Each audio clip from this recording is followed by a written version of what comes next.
Democrats have put the needs of foreign citizens far ahead of our own citizens.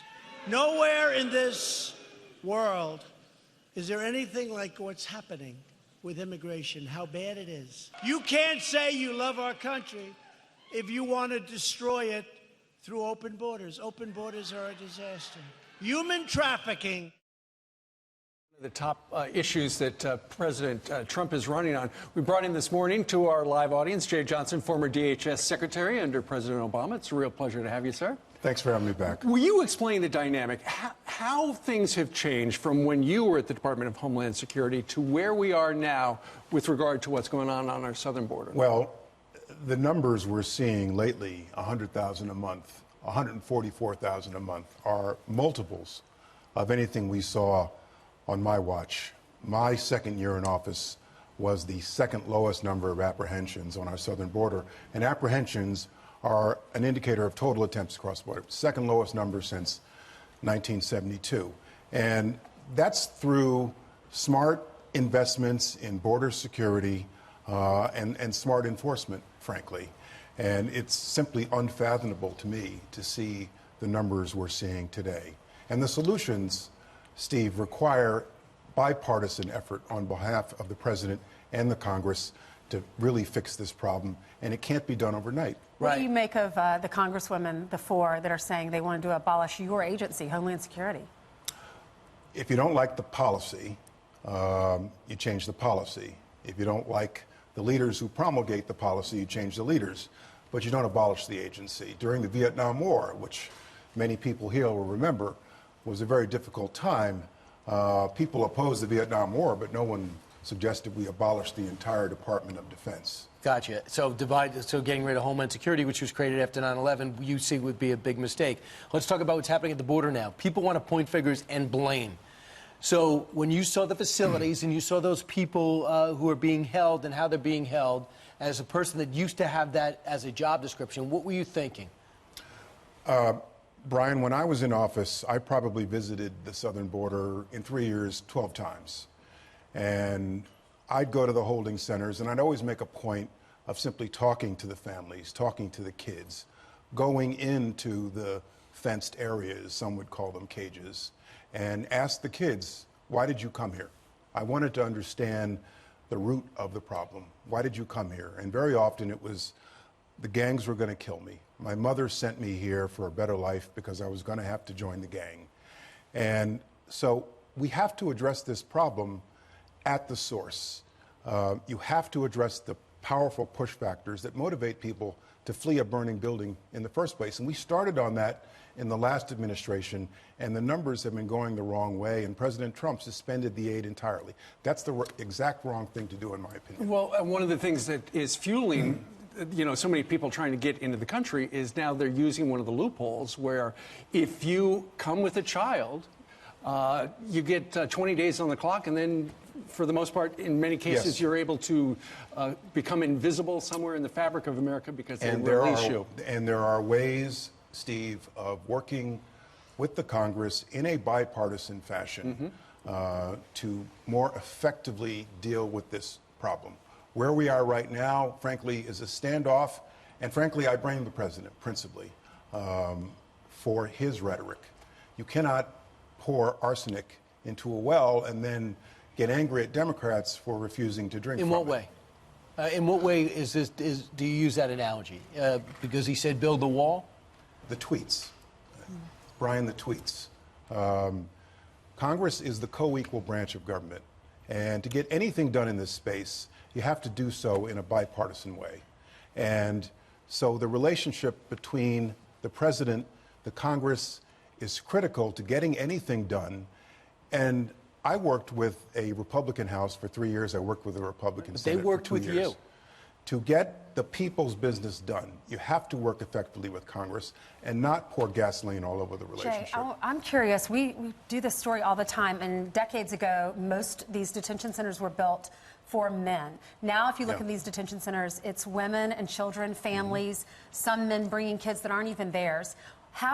It's so hard for us to wrap our minds around this, especially parents, because how are these unaccompanied children coming over the border? These are moms and dads down in Mexico or down in Guatemala or wherever else, El Salvador, just sending their kids by themselves. Well, first, How old the are these kids? infrastructure we have at our Border Patrol holding facilities right now is not equipped for an unaccompanied 7-year-old or families. It's They just not. send It a was 7-year-old. built- They just send a 7-year-old, and they was say, built- go try to find a better life. The smugglers charge $2,000, $3,000 a person, and all these families, frankly, are preyed on by smugglers in Central America.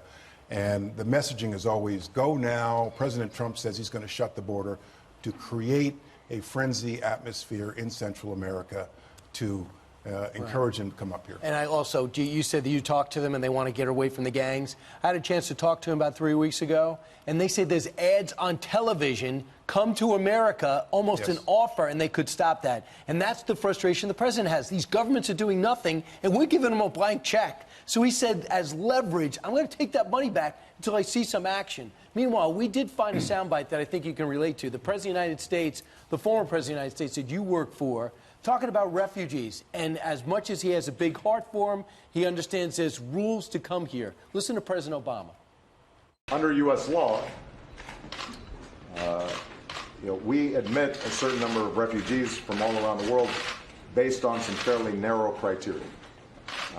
And typically, refugee status is not granted just based on economic need or because a family lives in a bad neighborhood or poverty.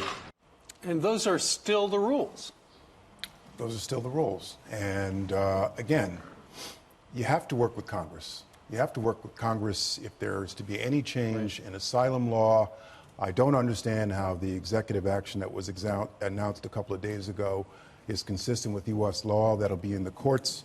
But again, you have to work with Congress on these things. You know the answers to these questions. You know how to solve the problem. And I'm not just saying that everybody knows you do. You've made the most sense over the last 6 months. Would you ever consider going back and taking that job again as Director of Homeland Security? No. Okay. No way. It's a tough And job. if I woke up one morning and I had a fleeting thought, I'm quite sure my wife and my daughter would lock me in the basement. So that's not happening. Sure. No. You're talking about... I work right up the street on 6th Avenue, and I'm very happy there. That's right. He's one of our neighbors here on Avenue of the Americas. You talk about you got to work with Congress, though.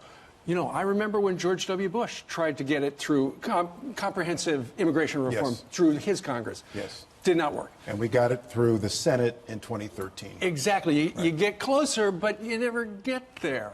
No, we don't quite get there. Why but there are, why has it become such a for us because sitting on this couch? Immigration. I worked on a lot of tough issues Yeah. in public office, in the Pentagon, in DHS, drone strikes, Guantanamo Bay. Don't ask, don't tell. Immigration is the most difficult, most emotional issue. But there are answers. Right. If our leaders in Washington are willing to come together and exercise a little political courage, bridge the partisan divide, there are answers to these problems. But Jay, you know that with this particular divided government we have right now, the Democrats do not want to give Donald Trump even a little bit of a win. And the principal reason for that is President Trump's own rhetoric, I believe. And every time I think there might be an opportunity for getting something done, he frankly pours gasoline over the whole relationship, such that they don't want to work with him simply because of his rhetoric, the tweets over the weekend. To a degree, for example. you're correct, but I also think to a degree, I think you're looking past Democrats. I was on the border with Congressman Cuellar, and he is somebody who wants to work with the president, and they're trying to primary him as a Democrat, and they're trying to marginalize him. So he can't even get a meeting with his own leadership because he wants to do a deal. Brian, I'm going to come back to this again. People in the Trump administration are undermined by the president's own tweets. You had Mark Morgan on TV the other day saying we need legislative fixes. Yep. But that whole effort is undermined given the relationship and given the rhetoric that the president, because he has the biggest microphone, has the ability to amp up. And I do want to say one more thing, if I could. I don't know how many seconds I have here. I used to do naturalization ceremonies. That's the one aspect of my job that if I had a chance to do all over again, I would do. Naturalization ceremonies. There's an oath, there's a prescribed oath.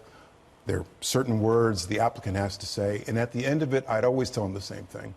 I'd say to them, from this moment forward, when a cab driver or a classmate looks at you, they look at your skin color, they look at how you're dressed, they look at your hair, they listen to your accent, and they ask you, where are you from? From this moment on, you can say you're an American, just like everybody else. And whether you're the fourth generation descendant of a slave from Lynchburg, Virginia, or your name is George W. Bush, or your name is Donald Trump, or you were naturalized in Cadman Plaza in Brooklyn, 9:30 yesterday morning, you're an American, period. And this is your home. There's no place to go back to. This is your home. And I hope we all remember that. I think that's very well said, and I think his point was when people are so critical of the country, it frustrates a lot of people in their country because they don't seem to understand how great this country is. Well, that's the walk-back version. The original version was... That's my version. I'm not walking back anything. The original statement to 4 American citizens, 3 of whom were born here, is go back to where you came from. That was the original tweet. And that represents a huge setback to the ability of our elected leaders in Washington to get anything done for the people here. And so that's the central problem that I see with our government right now, which is why, frankly, I'm very happy to stay here on 6th Avenue. All right, and you visit us anytime. Okay, thank you. Sir, thank you very much. Thanks for your service. Thank you. Jay Johnson. What we saw on the stage last night was a missed opportunity for President Trump to actually be presidential. He could have had a John McCain moment where he could have said, you know what, no, stop. These people love America, which of course he's saying the exact opposite. These are good Americans who are here serving their country. Let's not say send them back. He could have had that sort of a moment, but instead he embraced it. He allowed it to happen as he continues to himself Why basically couldn't he say send them what back. he felt? Why couldn't he say that I think that these people don't love America? However, let's stop at that point. Why do you have to rewrite history on that point? Because let's talk. Because Why not just tell the truth? Because Harris, I don't it's to your understand why point. you- Can't we rise above it? Can't we actually stop No. attacking I want us to rise people above the tropes. by calling them but names? we can absolutely all day long have a conversation where we don't agree. And we don't have to clean up our disagreements just to make each other feel better, because it's not about that. But the previous statements that he brought up that Representative Omar has said, those are true. She did minimize 9/11. She said that some people did something that provoked a response from the New York Post with images from 9/11. She did, in fact, write a judge seeking leniency for men who wanted to join ISIS. These are things that have happened, things that she has said. So the things that he said last night about her are true. Go look them up. Those are facts.